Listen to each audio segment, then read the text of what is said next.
Европската комисија ќе му честита на победникот на предвремените парламентарни избори во Република Македонија откако ќе биде избрана новата влада и премиер, изјави денеска портпаролката на Унијата Маја Коцијанчич по завршувањето и на прегласувањето во ТРЦ.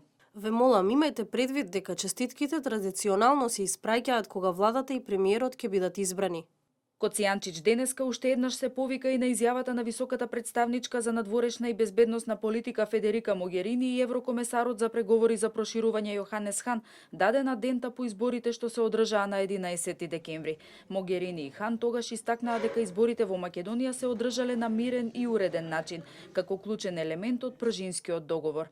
Тие истакнаа дека изборите и нудат клучна можност на земјава да го обнови демократскиот конструктивен диалог за надминување на долготрајната политичка криза и обединување за заедничката цел на евроатлантската интеграција. Побараа политичките партии да делуваат на инклузивен начин, да има активна парламентарна опозиција и динамично граѓанско општество. Могерини и Хан посочија дека очекуваат брзо формирање на новиот парламент и на новата влада, како и имплементирање на реформите за решавање на системското владење на правото.